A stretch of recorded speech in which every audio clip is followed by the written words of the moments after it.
Fala pessoal, tudo certo? Você sabe quanto de sal a gente consegue dissolver em água? Então, vem comigo que esse é o assunto da aula de hoje.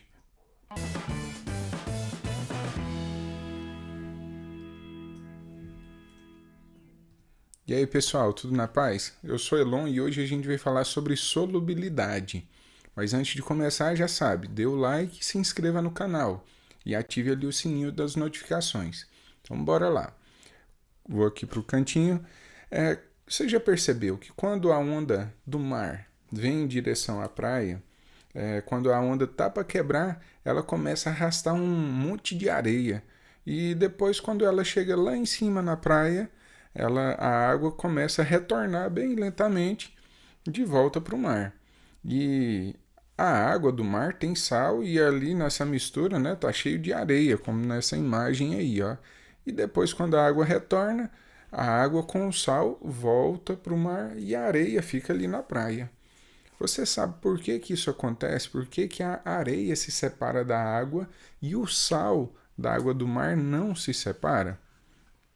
Bom, a resposta eu acho que você já sabe, está aí em cima, né? É por causa da solubilidade. A água solubiliza o sal e não consegue solubilizar a areia. E será que essa propriedade consegue diferenciar substâncias? Vamos ver aqui, ó. O quanto conseguimos dissolver, né? Quando a gente prepara sal em água, o que a gente está preparando é uma solução. O que é uma solução, professor? É uma mistura homogênea de substâncias. Então tem mais de uma substância, pode ter até 3 ou 4 substâncias nessa mistura, mas é uma mistura homogênea. E tem 2 componentes nessa solução, né? Quais são os componentes da solução? É o solvente e o soluto. Aqui, ó, o solvente dissolve e está em maior quantidade. Já o soluto é dissolvido e está em menor quantidade. Então, aqui, ó, quando a gente dissolve sal em água, a água é o solvente e o sal é o soluto. E quanto a gente consegue dissolver, né? Então a gente tem que testar. Pega uma quantidade determinada de água, no caso aqui, ó, o padrão é 100 gramas. E vai adicionando sal. E vai vendo que quantidade é essa, né? Para conseguirmos identificar a quantidade de sal que está sendo dissolvida ali. Então aqui, ó, tem vários sólidos apresentados aqui, né? Seria possível diferenciar usando a solubilidade? Então a gente teria que testar a solubilidade de cada um desses aqui, para ver quanto a gente consegue dissolver de cada um.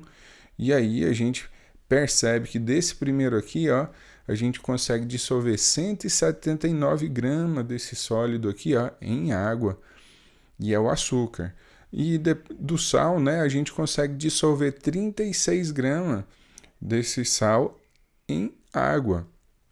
Bicarbonato de amônio, que também é um sal, né, a gente consegue dissolver 25 gramas. Fenolftaleína, conseguimos dissolver em água 0,018 gramas. Consegue dissolver bem pouquinho. E o ácido ascórbico, né, a vitamina C, a gente consegue dissolver 33,3 gramas em água. Então a gente pode perceber aqui, ó, que cada substância tem uma solubilidade diferente da outra. E o sal aqui, né, que tinha perguntado no início, a gente consegue dissolver 36 gramas de sal em 100 gramas de água. Isso quer dizer que se a gente pegar 1 litro de água, a gente vai conseguir dissolver 360 gramas de sal nessa água. E se a gente modificar o solvente? Se em vez de tentar dissolver em água, pegar esses mesmos sólidos aqui, ó, e tentar dissolver em álcool, em etanol, será que a solubilidade é a mesma? Não. Ó, o açúcar é insolúvel em etanol. O sal de cozinha também é insolúvel, o bicarbonato é insolúvel. Ó, a fenolftaleína já conseguimos dissolver 20,9 gramas de fenolftaleína em etanol. E ácido ascórbico conseguimos dissolver 3 gramas. Então aqui uma comparação, né, dos dois solventes. A água está em amarelo, em vermelho aqui está a solubilidade desses sólidos em etanol. Então, no caso, alguns aqui são mais solúveis em água do que em etanol. No caso aqui o açúcar, o sal, bicarbonato de amônio e o ácido ascórbico, né, são mais solúveis em água. Agora aqui, ó,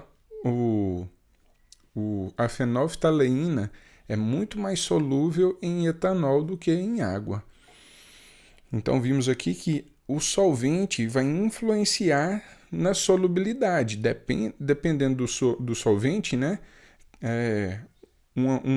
o soluto vai ser ou não dissolvido, né? O sólido vai ser dissolvido ou não.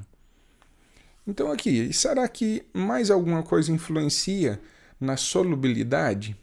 Vamos ver aqui, ó, a influência da temperatura. Como que a gente vai avaliar se a temperatura influencia ou não a solubilidade? Bom, pega um soluto e aquece ele em diferentes temperaturas e adiciona quantidades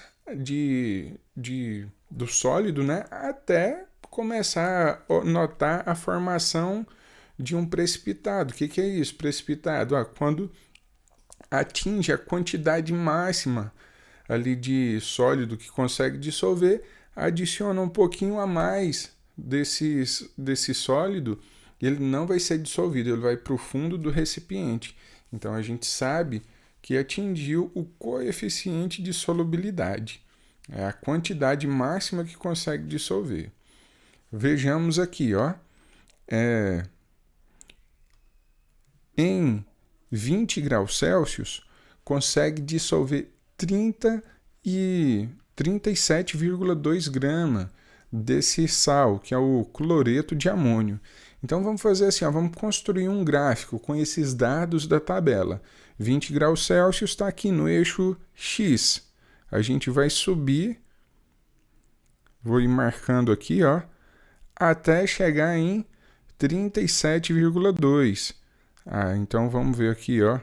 37 está em qual região? Aqui está o 30, 37 vai estar um pouquinho acima aqui, ó, quase no 40, mais ou menos nessa região.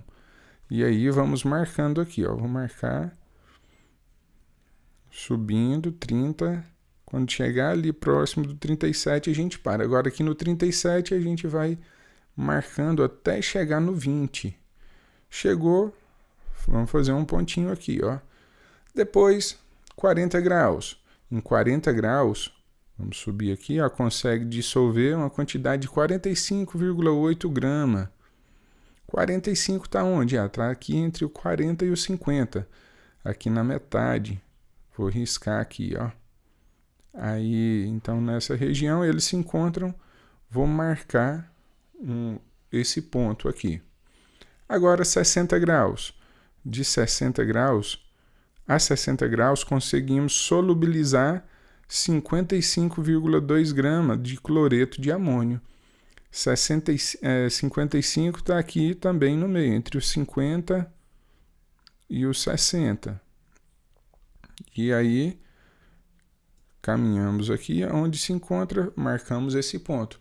E por último aqui, em 80 graus, notou que conseguimos dissolver uma quantidade de 65,6, tá? Mais ou menos aqui, ó, um pouquinho acima da metade, né? Isso aqui, onde se encontra, marcamos um ponto. Então, esses são os pontos de solubilidade. Se a gente ligar esses pontos, né, a gente vai ter aqui uma curva de solubilidade do cloreto de amônio, que em cima dessa linha, né, é a quantidade máxima de sal que a gente consegue dissolver em água. Para esclarecer mais ainda esse negócio, vamos entender o seguinte. Vamos pegar aqui 3 recipientes. E vamos imaginar que esses recipientes estão a 20 graus Celsius, como está indicado aqui, ó, nessa tabela. Então vamos usar esses dados aqui como nosso padrão. Então aqui temos esse recipiente a 20 graus Celsius, temos 35 gramas. Foi dissolvido 35 gramas em 100 ml de água aqui nesse recipiente. Então, ainda não atingiu a quantidade máxima de sal que é possível ser dissolvida nessa água. Então, a gente diz que essa solução está insaturada. Então, insaturada quando ainda não atingiu o coeficiente de solubilidade. A 20 graus Celsius é possível dissolver 37,2 gramas e tem só 35. Então, essa solução está insaturada, abaixo do coeficiente de solubilidade. Quando está exatamente igual ao coeficiente de solubilidade, a gente diz que a solução está saturada. Se adicionar um grãozinho a mais aqui de sal, esse um grãozinho vai para o fundo, vai ser precipitado, o corpo de fundo, né, que vai ser chamado, o que vai para o fundo aqui. Ó. Então, na solução vai estar dissolvido apenas 37,2 gramas de sal. Já nesse outro caso aqui, está dissolvido 38 gramas de sal desse cloreto de amônio, mas é possível dissolver 37,2. Então a gente diz que a solução está supersaturada, mas é importante a gente entender como que conseguimos obter essa solução supersaturada, que é muito instável, a estabilidade é muito baixa. Vamos imaginar o seguinte, tínhamos 38 gramas desse sal dissolvido em água, né, em uma temperatura maior. Vamos supor que estava 40 graus Celsius. Em 40 graus, a gente consegue dissolver 45,8 gramas. Mas tínhamos 38 gramas. Então, 38 gramas estava completamente dissolvido nessa solução.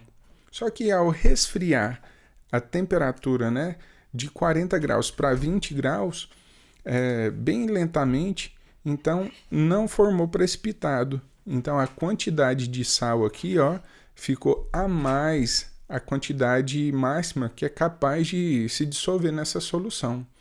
Então essa solução ficou super saturada. Lembrando que esse resfriamento tem que ser feito de forma bem lenta, para que esse não forme precipitado, né? Mas como essa solução é muito instável, qualquer mexida aqui nesse recipiente vai formar então esse precipitado, esse corpo de fundo. Ou então pode adicionar uma pequena gotinha ali, um pequeno pedacinho de sal, desse mesmo sal que vai agitar essa solução e vai formar então um precipitado. Tudo que tiver além da capacidade máxima vai para o fundo do recipiente. Então, se a gente pega essa solução saturada e faz uma movimentação, o corpo de fundo vai ser formado. Tínhamos então 38 gramas aqui dentro do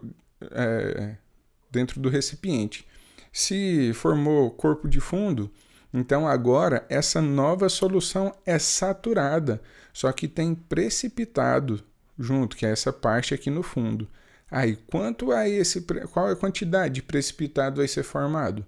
É a diferença do coeficiente de solubilidade com a quantidade que tinha. Então, vai ser 38 menos 37,2. Então, a quantidade de corpo de fundo aqui vai ser 0,8 grama. Essa é a quantidade de corpo de fundo. Então, dá para a gente agora analisar no gráfico aqui novamente. Olhando o gráfico, dá para a gente saber quais regiões é de solução insaturada, qual região é de solução saturada e de solução supersaturada. Bom, a região de solução insaturada está abaixo da linha aqui de saturação, do coeficiente de saturação. Então, aqui, nessa região, é insaturada. Olha só, por exemplo, aqui a 60 graus é possível dissolver essa quantidade aqui, de sal, que é 55,2 gramas. Então, se está abaixo desse valor, vamos ter uma solução insaturada. Exatamente em cima da linha, vamos ter uma solução saturada. E acima dessa linha teremos aqui uma solução super saturada.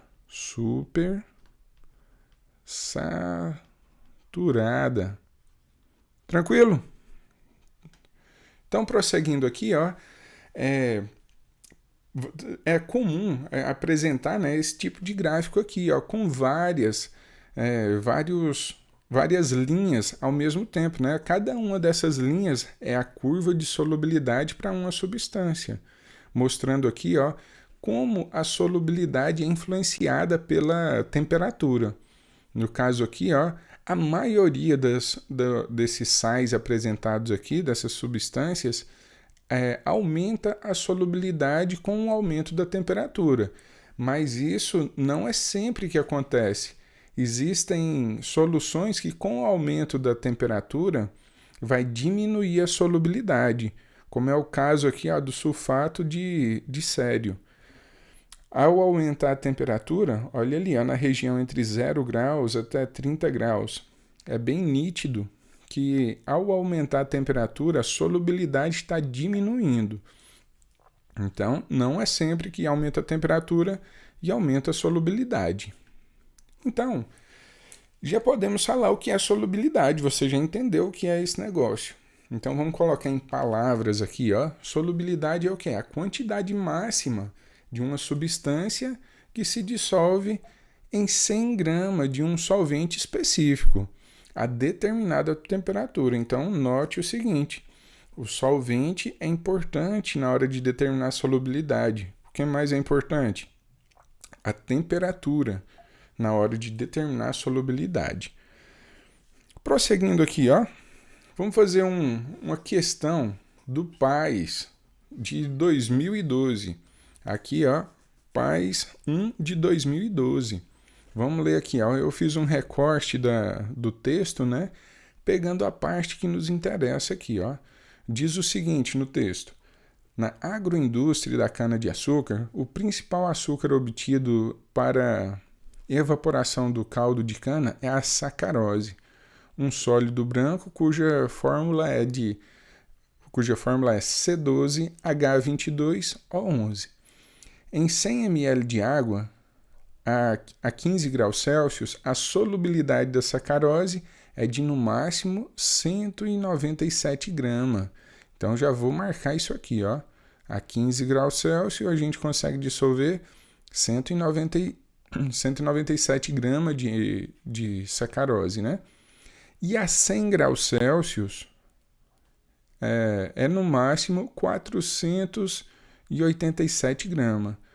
A partir de 160 graus Celsius, temperatura aproximada de fusão desse açúcar, inicia-se a formação do caramelo de cor escura e parda, em processo cinético que não pode ser revertido. Então, traz informações interessantes, né? A partir de 160 graus aqui, ó, não é possível mais reverter o açúcar, né, daquele caramelizado ao aspecto inicial dele.